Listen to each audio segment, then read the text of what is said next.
जैसा कि लालची बहन पार्ट 1 और 2 में आप लोगों ने सुना, अनुपमा माँ बनने वाली थी और उसके पति अर्जुन सिंघानिया की हार्ट अटैक से मौत हो गई।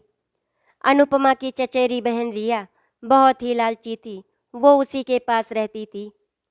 अनुपमा ने अपनी चचेरी बहन के ऊपर हाथ उठा दिया था, जिसका बदला लेने के लिए रिया ने अनुपमा के पेट पर लात मार दी थी। इसीलिए उसको बहुत ज़्यादा ब्लीडिंग होने लगी थी। अनुपमा के सर्वेंट ने डॉक्टर मालती को फ़ोन कर दिया था। वो आई और अनुपमा को लेकर हॉस्पिटल चली गई, क्योंकि उसकी ब्लीडिंग बहुत ज़्यादा हो चुकी थी। डॉक्टर मालती अनुपमा की सहेली थी, उसको रिया की सच्चाई पता चल गई थी। मालती ने अनुपमा को रिया से बचकर रहने के लिए कहा था। अर्जुन की 13वीं थी, इसीलिए आलोक और राहुल दोनों आए हुए थे। रिया चाल चलने से बाज नहीं आ रही थी। वो अनुपमा को ये यकीन दिलाने की कोशिश कर रही थी कि उसकी सहेली डॉक्टर मालती गलत है। आइए सुनते हैं अब आगे की कहानी। अर्जुन के गुजरने के बाद आज पहली बार आलोक अनुपमा के पास गया था। पास की कुर्सी खाली थी, इसीलिए आलोक उसी कुर्सी पर बैठ गया। अनुपमा ने जैसे ही अपने जीजा आलोक को देखा तो उनको पकड़कर जोर जोर से रोने लगी। आलोक ने अनुपमा के सिर पे हाथ रखा और ढांढस बंधाने लगे। अनुपमा ने कहा, जीजा जी, अब मैं बिल्कुल अकेले रह गई हूँ। मुझे कुछ समझ नहीं आ रहा कि मैं क्या करूँ। इतना बड़ा बिजनेस, इतनी प्रॉपर्टी, ये सब मैं कैसे देख पाऊँगी। मेरा इस दुनिया में आप लोगों के सिवा कोई और है भी तो नहीं। रिया दीदी का इतना सहारा है मुझे, वो न होती तो शायद आज मेरी दशा और भी खराब होती। पास में बैठी डॉक्टर मालती को बर्दाश्त नहीं हुआ कि अनुपमा रिया के गुणगान कर रही है। उसने अनुपमा से कुछ कहना चाहा और उठने को तैयार थी। तभी आलोक ने कुछ ऐसा कहा कि डॉक्टर मालती फिर से कुर्सी पर बैठ गई। आलोक ने अनुपमा से कहा, देख अनुपमा, तू मुझसे और रिया से बहुत छोटी है। मैं तुझे मेरी बेटी जैसी ही समझता हूँ और तेरी हर तकलीफ में मैं तेरे साथ हूँ। आज मुझे इतना दुख हो रहा है तुझे इस लिबास में देखकर कि मैं उसे बयां नहीं कर सकता। मैं जानता हूँ रिया तेरी बहन है, लेकिन मुझे ये कहते हुए जरा भी अच्छा नहीं लग रहा कि तू उस पर भरोसा करना छोड़ दे। हाँ, वो मेरी पत्नी है, लेकिन मेरी तुझसे इतनी सी गुजारिश है कि तू राहुल और रिया पर कभी भरोसा नहीं करना। राहुल तो नादान है, लेकिन रिया तो तेरी माँ के समान है। फिर भी उसकी अक्ल कभी कभी घास चढ़ने चली जाती है। आलोक वहाँ से उठकर मेहमानों के पास चला गया। लगभग अधिकतर लोग जा चुके थे। डॉक्टर मालती ने अनुपमा से कहा, अब मैं चलती हूँ। तूने सुन ली ना अपने जीजू की बात। अब तो तुझे तेरी सो कॉल्ड बहन रिया के गुणगान करना बंद कर देना चाहिए और उससे सतर्क रहने की आवश्यकता है। अनुपमा डॉक्टर मालती का मुंह देखती रह गई। अनुपमा ने आलोक से कहा, जीजा जी, क्या आप मेरी मदद करेंगे? आलोक ने कहा, अनुपमा, तुम कैसी बातें करती हो? मैं कोई बाहरी इंसान हूँ, तुम मेरी बेटी जैसी हो। बोलो क्या बात है? मैं तुम्हारी खुशी के लिए सब कुछ करूँगा। तुम बिल्कुल भी ये ना सोचना कि तुम्हारा इस दुनिया में कोई नहीं है। जिसका कोई नहीं होता उसका भी भगवान होता है। और तुम रिश्ते में भले ही मेरी कुछ भी हो, लेकिन मैं तुम्हें अपनी बेटी ही समझता हूँ। तुमको तो शायद याद भी नहीं होगा, जब मेरी शादी हुई थी तब तुम सिर्फ 5 साल की थी। मैं तुम्हारी हर वो मदद करूँगा जिसकी तुम चाहत रखती हो। तभी रिया भी वहाँ आ गई और बोली, अनुपमा, क्या बात है? अपने जीजू से कुछ कहना चाहती हो? बोलो, तुम क्या कहना चाहती हो? अनुपमा की आंखें नम हो गईं। जीजू, आप तो जानते हैं अर्जुन मुझे किस अवस्था में छोड़कर गए हैं। मुझे ना बिजनेस के बारे में कुछ पता है और ना ही किसी अन्य चीज़ की जानकारी है, और मैं ऐसी स्थिति में अभी बिजनेस नहीं कर सकती। मैं आपसे बस इतनी ही विनती करूंगी कि आप हमेशा के लिए चंडीगढ़ छोड़कर इस बिजनेस को देख लीजिए। रिया बोली, ये लो, इसमें इतना रोने की क्या बात है? वैसे भी ये रिटायर होने वाले हैं अगले महीने, और अभी कौन सी इनकी घर बैठने की उम्र है। ये सब देख लेंगे अनुपमा, तू बिल्कुल भी परेशान मत हो। वैसे भी राहुल भी यहीं पढ़ाई कर रहा है। रही बात मेरी, तो मैं तो तुझे छोड़कर कहीं नहीं जा रही। अनुपमा, मैं अगर तुझे इस हालत में छोड़कर गई तो मेरा मन हमेशा मुझे कचोटता रहेगा। जब तक तू माँ नहीं बन जाती तब तक मैं कहीं नहीं जा सकती। आलोक कुछ कहता उससे पहले ही रिया ने सब कुछ कह डाला। अनुपमा ने आलोक से कहा, जीजू, दीदी कह रही थी कि राहुल को कोई गंभीर बीमारी है, उसका इलाज एम्स में होना है, तो आप सबसे पहले राहुल को दिखा दीजिए, फिर बिजनेस के बारे में सोच समझकर जवाब दीजिएगा। क्या क्या कहा तुमने अनुपमा? राहुल को गंभीर बीमारी है? मुझे तो पता ही नहीं कि राहुल को क्या हुआ है। मुझे इस बात की कोई जानकारी नहीं है। अच्छा भला तो है, हाँ, उसने अपनी दशा खुद बिगाड़ रखी है। जब दिन रात स्मैक दारू पिएगा तो हालत आज नहीं तो कल जरूर खराब होगी। फिलहाल राहुल को कुछ ऐसी बीमारी नहीं है। अनुपमा ने कहा कि वो दीदी ही मुझे कल कुछ बता रही थी। रिया के चेहरे का रंग उड़ गया। मन ही मन वो आलोक को कोस रही थी। बहुत बड़ा बेहुदा इंसान है ये, जो अपने को हरिश्चंद्र का पिता समझता है, जैसे मैं ही अनुपमा की धन दौलत में ऐश करूंगी। रिया ने फौरन एक्टिंग करना शुरू कर दिया और रोते हुए बोली, मैं आपको राहुल के बारे में बता नहीं पाई क्योंकि आप परेशान हो जाते। राहुल के दिमाग में फोड़ा है, ये बात मैंने तुमसे छिपा कर रखी, मुझे माफ़ कर दो। तभी राहुल भी वहीं पर आ गया। अरे मम्मी, किस डॉक्टर ने बताया आपको? मैं तो भला चंगा हूँ। अरे मासी, ये मम्मी तो अपने मन से कुछ भी कहानी बनाती रहती हैं। मुझ में जब दिमाग है ही नहीं तो भला फोड़ा कहाँ से होगा? ये कितनी अजीब बात है ना मौसी। मैं आज तक किसी डॉक्टर के पास नहीं गया, कोई चेकअप तक नहीं कराया, फिर ये साला मेरे दिमाग में फोड़ा है। ये बात भला मम्मी को कौन बता गया? पहले आलोक की बात, उसके तुरंत बाद राहुल की कही हुई बातों से अनुपमा हैरान हो गई। ये रिया दीदी को हुआ क्या है? आखिर उनकी प्रॉब्लम क्या है? भला कोई अपनी ही औलाद के लिए ऐसी बीमारी का नाम क्यों लेगा? जरूर डॉक्टर मालती की बात में दम है। मुझे इनसे सतर्क ही रहना पड़ेगा।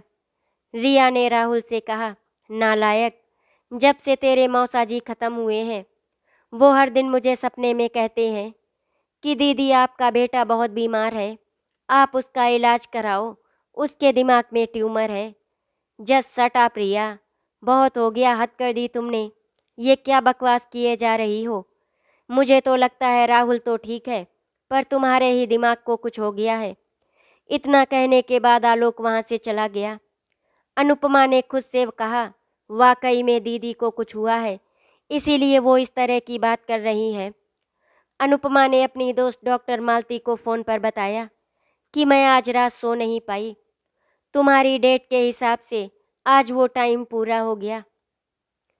क्या मुझे तेरे पास आ जाना चाहिए या अभी मैं घर पे ही रहूं? डॉक्टर मालती ने कहा, कोई बात नहीं अनुपमा, मैं चाहती हूँ ये एक नॉर्मल डिलीवरी हो जाए तो बेहतर है।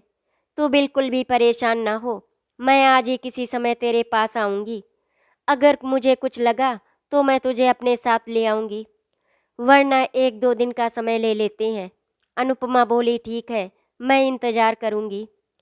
आलोक ने काफ़ी सोच विचार के बाद अनुपमा को बोला, ठीक है, मैं कुछ दिन के लिए तेरा काम देख लूँगा, और जब तक तुम स्वस्थ नहीं हो जाती मैं कहीं नहीं जाऊँगा।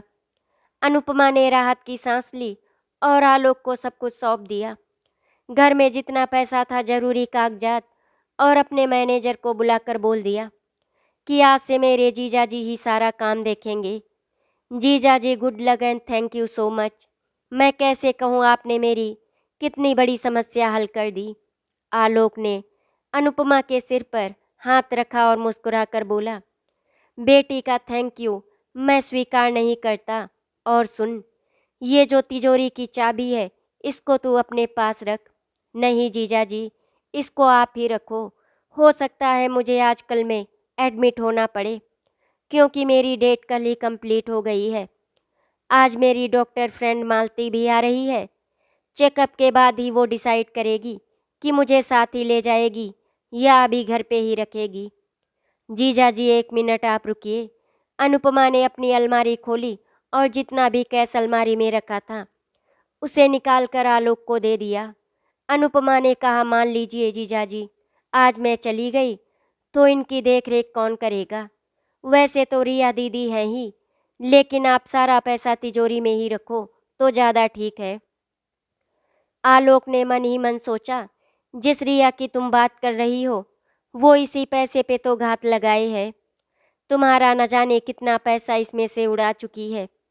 एक तरह से अच्छा ही हुआ कि तुमने ये पैसा तिजोरी में रखने को बोल दिया। क्या हुआ जीजा जी, आप कुछ सोच रहे हैं क्या? आलोक एकदम से चौकन्ना हो गया। नहीं नहीं, कुछ नहीं सोच रहा। तुम सही सलामत इस बच्चे को जन्म देकर अपने घर ले आओ। आलोक ने अनुपमा के ही कमरे में लगी तिजोरी में सारा पैसा रख दिया। वो तिजोरी बंद ही कर रहा था कि तभी रिया वहाँ पर आ गई।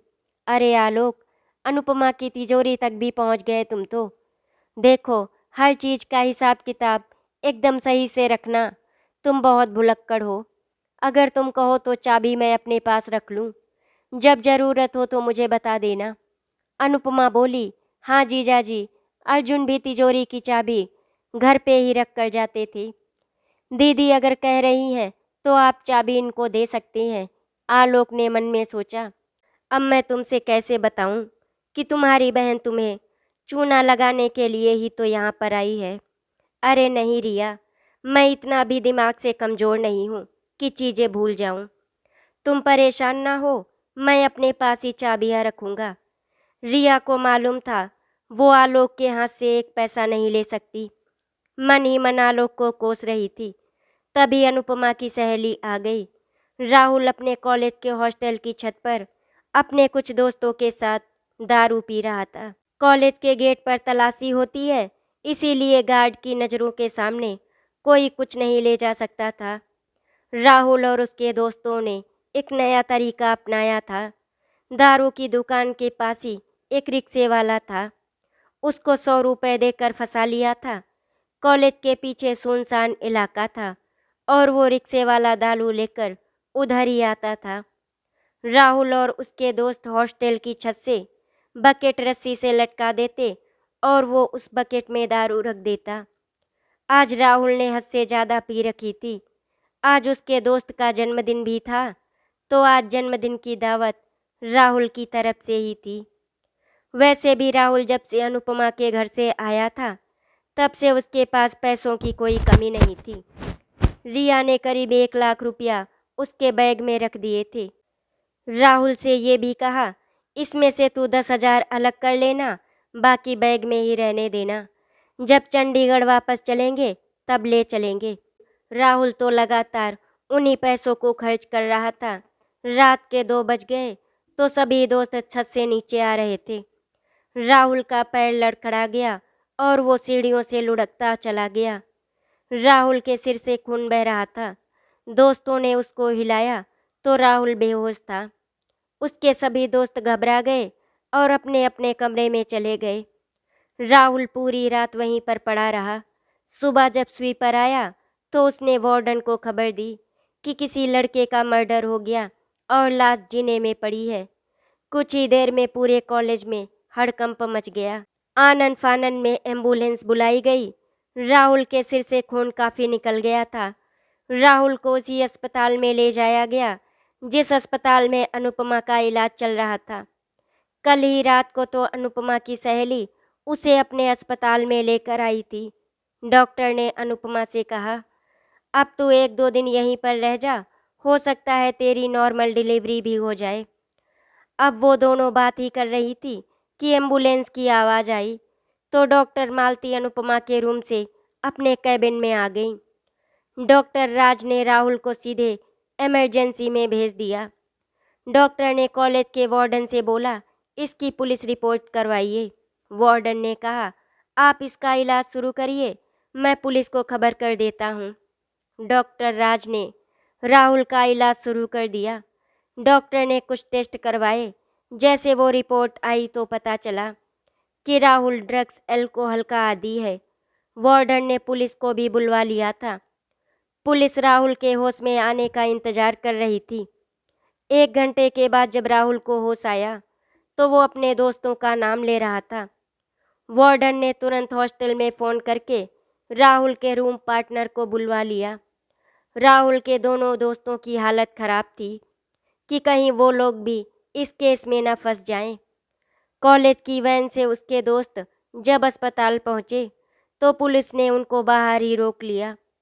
पुलिस पूछताछ करती उससे पहले ही उन दोनों ने कहा, सर, हम लोग दारू कभी नहीं पीते, लेकिन कल मेरा जन्मदिन था तो राहुल ने ही दारू मंगवाई थी। सर, राहुल हम दोनों को हॉस्टल की छत पर ले गया था। राहुल ने ज़रूरत से ज़्यादा शराब पी ली थी। जब हम लोग सीढ़ियों से नीचे आ रहे थे तो राहुल का पैर फिसला और राहुल नीचे गिर गया। हम लोग डर गए थे सर, इसीलिए राहुल को वहीं छोड़कर अपने कमरे में आ गए। वार्डन ने राहुल के पापा को फ़ोन किया कि आप तुरंत चंडीगढ़ से दिल्ली आ जाइए, आपके बेटे की हालत बहुत सीरियस है। वार्डन ने यह भी बताया कि वो नशे में धुत था। आलोक इस समय अर्जुन के ऑफिस में था। उसने रिया को खबर दी कि मैं घर आ रहा हूँ। राहुल की तबीयत खराब हो गई है। कॉलेज वाले उसको लेकर अस्पताल गए हैं। रिया ने कम से कम आलोक को 10 बार फ़ोन कर दिया।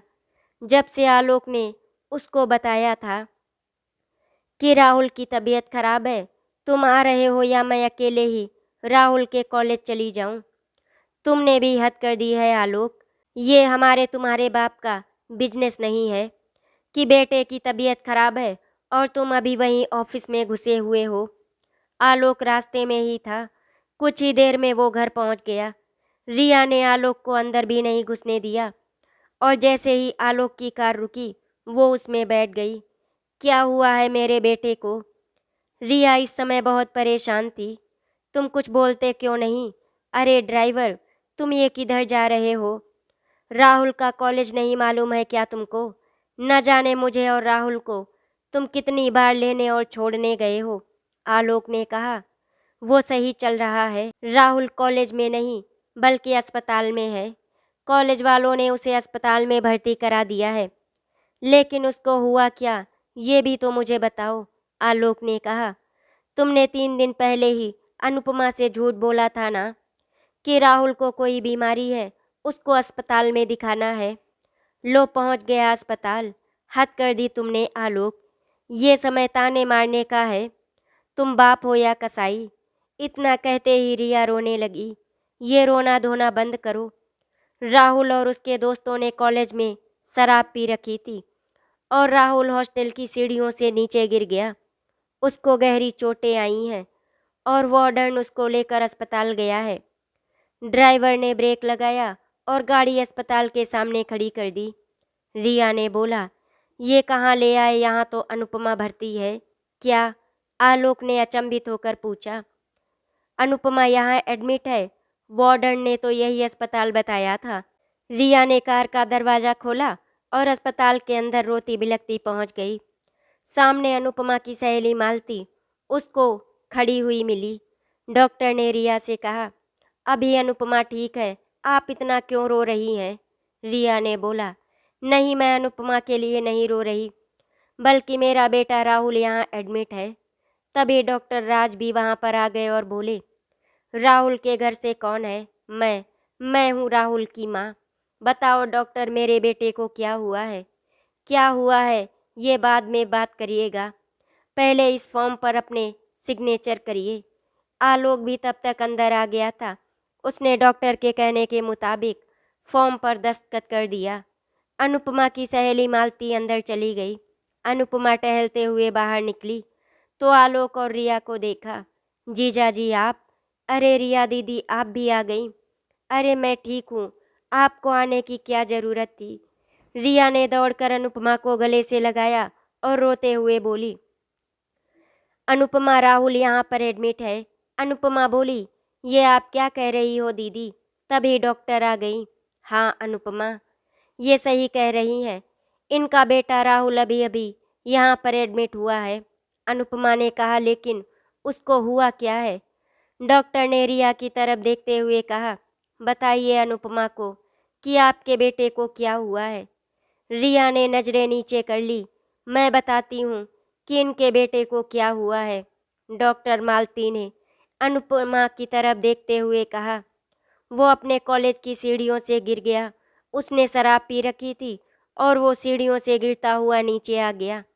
उसको डॉक्टर राज आईसीयू में ले गए हैं। अनुपमा ने डॉक्टर से कहा, कुछ भी हो मालती, तुम डॉक्टर राज से बोलो कैसे भी करके राहुल की जान बचाएं। रिया अनुपमा को पकड़कर रोने लगी। राहुल का इलाज चल रहा था। 4 डॉक्टरों की टीम लगी हुई थी। राहुल की हालत गंभीर थी, फिर भी डॉक्टर अपना काम कर रही थी। दीदी, आपने बताया था कि राहुल को कोई और प्रॉब्लम भी है। आपने बोला था कि एम्स में दिखाना है। रिया तो कुछ नहीं बोली, पर आलोक ने कहा, आ तो गया हॉस्पिटल में, इनके मन की मुराद पूरी हो गई। मैं बताता हूँ अनुपमा तुमको, उसको कोई बीमारी नहीं थी, उसको सिर्फ और सिर्फ नशा करने की बीमारी थी। वो भी रिया की वजह से। रिया उसकी हर जिद पूरी करती रही, उसको कैसे भी करके पैसे देती रही। आज तक रिया ने उससे ये भी नहीं पूछा कि तू इतना पैसा कहाँ खर्च करता है। वो शराब पीता रहा और रिया उसको पैसे देती रही।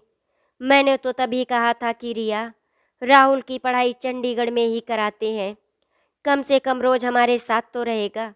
लेकिन इन दोनों की जिद की वजह से मुझे दिल्ली में उसका एडमिशन कराना पड़ा। उसकी भी जिद थी कि वो आईआईटी में पढ़ेगा। उसने काफ़ी मेहनत भी करी।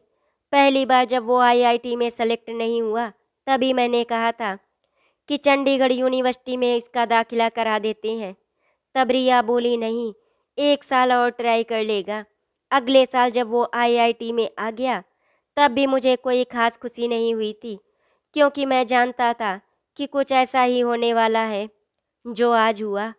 रिया इस समय कुछ नहीं बोली, चुपचाप आलोक की बातें सुनती रही। अनुपमा ने कहा, दीदी आप परेशान ना हो, राहुल बिल्कुल ठीक हो जाएगा। एक तरफ राहुल ऑपरेशन थिएटर में था, तो दूसरी तरफ अनुपमा को भी दर्द होने लगा। अनुपमा की दोस्त उसको तुरंत लेबर रूम में ले गई। कुछ ही समय बाद अनुपमा ने एक बेटे को जन्म दिया। अनुपमा ने अपने बच्चे को जब देखा तो वो खुशी से रो पड़ी। डॉक्टर ने कहा, देख, मैंने कहा था ना कि दूसरा अर्जुन तेरी कोख में है। देखो, है ना बिल्कुल अर्जुन जैसा। अनुपमा ने उसको अपने कलेजे से लगा लिया। अनुपमा ने डॉक्टर से पूछा, राहुल कैसा है और रिया दीदी और जीजा जी कहाँ पर हैं? डॉक्टर ने बताया, वो दोनों बाहर बैठे हैं। मैंने उनको अभी तक नहीं बताया कि तुझे बेटा हुआ है। अगर बताया तो तेरी दीदी का मुंह बन जाएगा।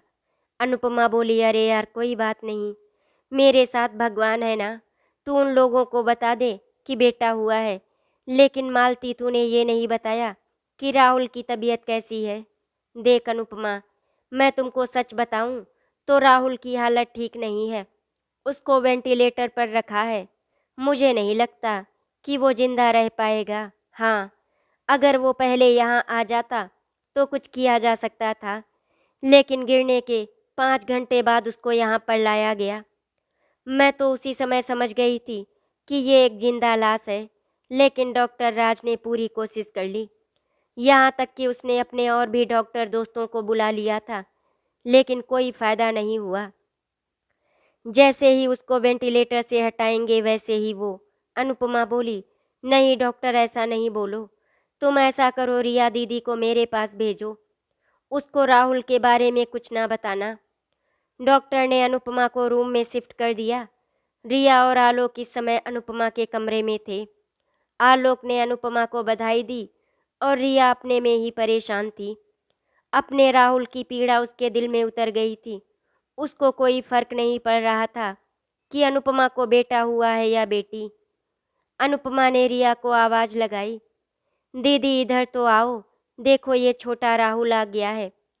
जैसे ही रिया ने राहुल का नाम सुना तो वो रो पड़ी और दौड़कर अनुपमा के करीब आ गई। उसके बच्चे को अपनी गोद में ले लिया और बोली, हाँ अनुपमा, ये तो बहुत सुंदर है। बिल्कुल अर्जुन जी की तरह। तभी अनुपमा की दोस्त डॉक्टर मालती वहाँ पर आ गई। अरे अनुपमा, तू बैठी क्यों है, लेट जा और आराम कर, बच्चे को भी आराम करने दे।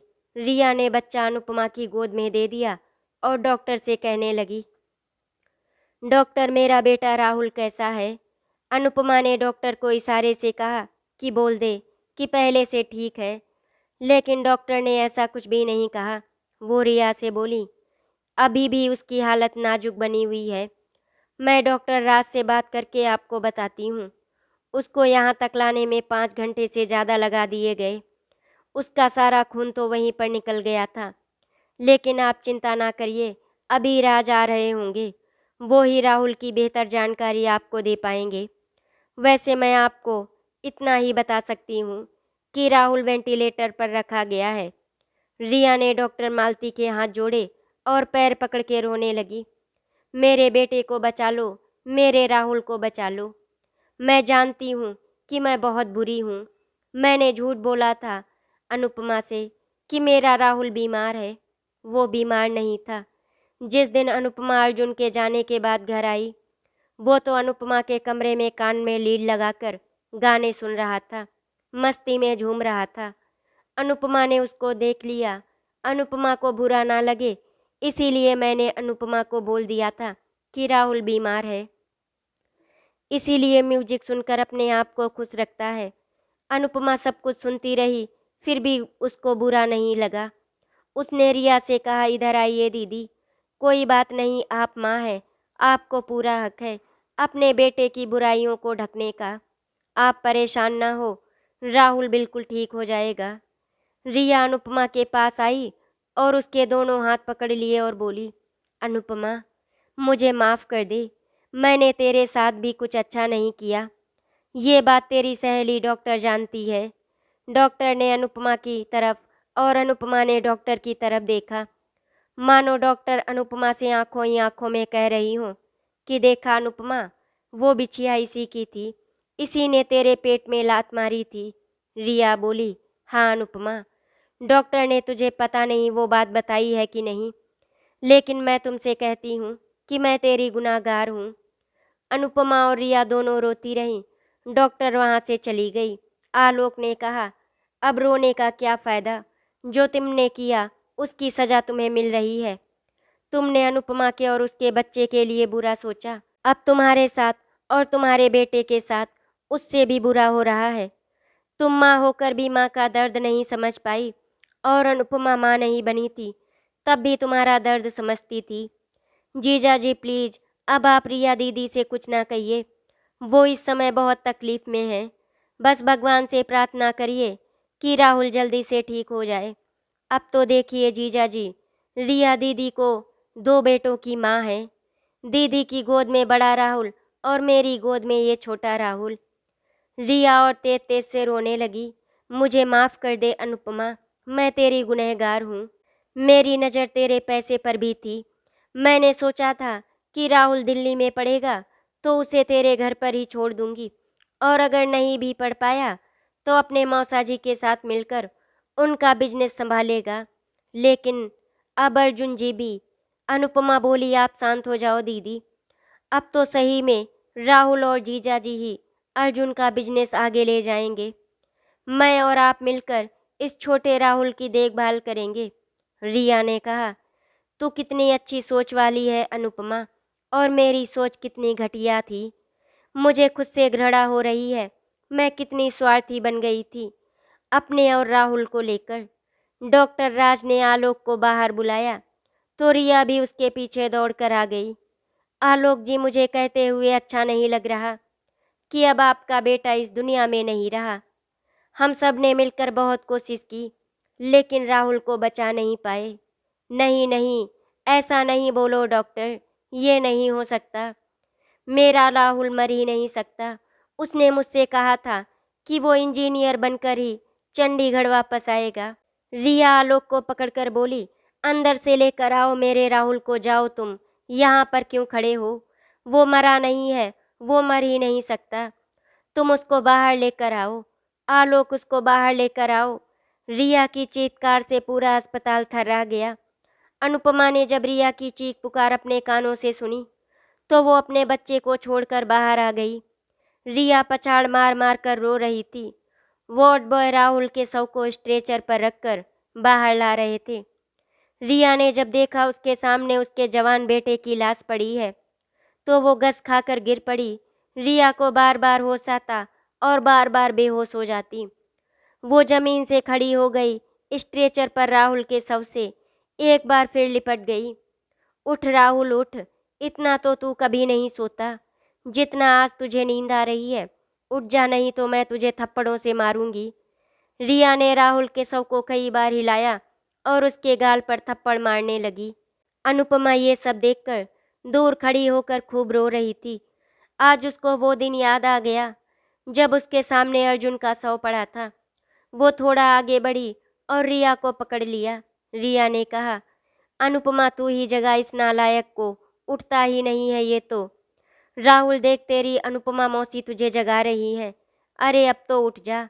अनुपमा ने रिया को राहुल के शव से दूर किया। रिया बेहोश होकर गिर पड़ी। वार्ड बॉय ने उसको कुर्सी पर बैठा दिया। अनुपमा ने आलोक से कहा, जीजा जी राहुल की डेड बॉडी घर ले चलिए। आलोक रोते हुए बोला, नहीं अनुपमा, घर ले जाकर क्या करेंगे, मैं यहीं से उसके अंतिम संस्कार की तैयारी करता हूँ।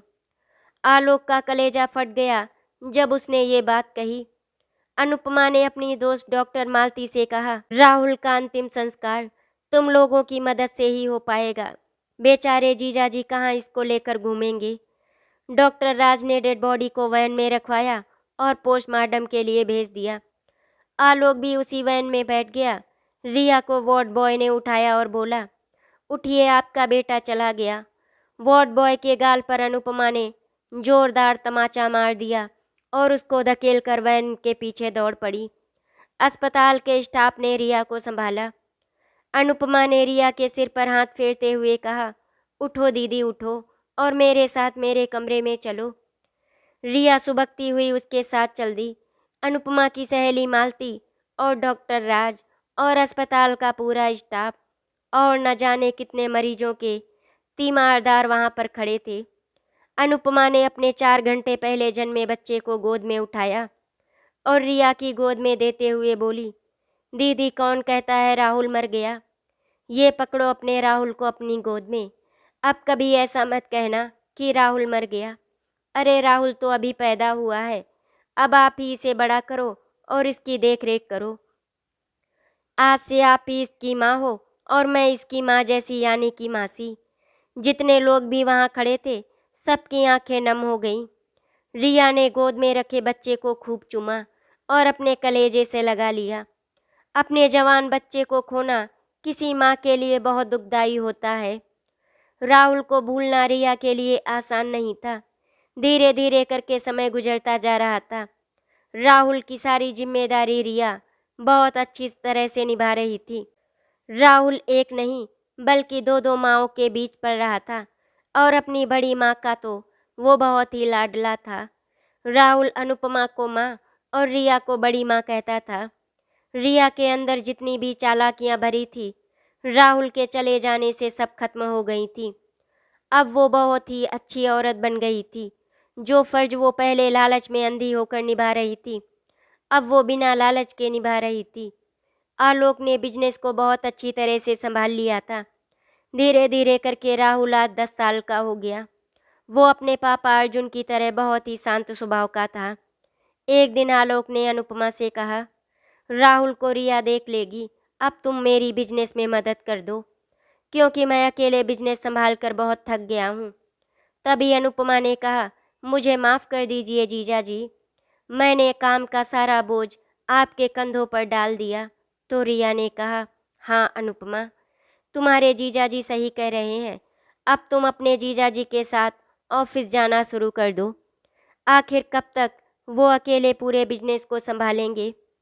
तुम राहुल की चिंता बिल्कुल भी मत करना, मैं बहुत अच्छे संस्कार दूंगी और उसका बहुत ध्यान रखूंगी।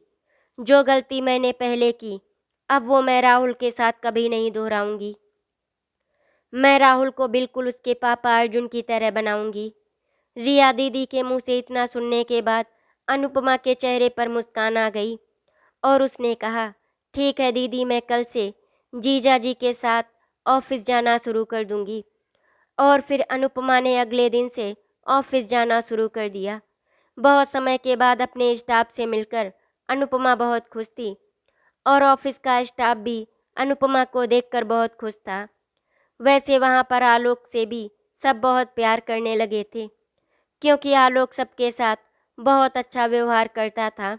और इस तरह से दोनों मिलकर बिजनेस संभालने लगे और राहुल की देखभाल रिया करने लगी। रिया के अंदर अब कोई लालच नहीं था, उसने अपने आप को पूरी तरह से बदल दिया था। लेकिन इस बदलाव के लिए उसने बहुत बड़ी कीमत चुकाई, अपने राहुल को खोकर। कहते हैं हमें हमारे कर्मों का फल जरूर मिलता है, और रिया को उसके कर्मों का फल मिला था। जो रिया अनुपमा के बच्चे को मारना चाहती थी, आज वही रिया अपने राहुल को हमेशा हमेशा के लिए खो चुकी थी। लेकिन अब वो अनुपमा के बेटे राहुल की देखभाल बहुत अच्छी तरह से कर रही है। आशा करती हूँ आपको हमारी कहानी अच्छी लगी होगी। अगर आपको हमारी कहानी अच्छी लगी तो वीडियो को लाइक एंड शेयर करें, चैनल को सब्सक्राइब करें। वीडियो देखने के लिए आपका धन्यवाद।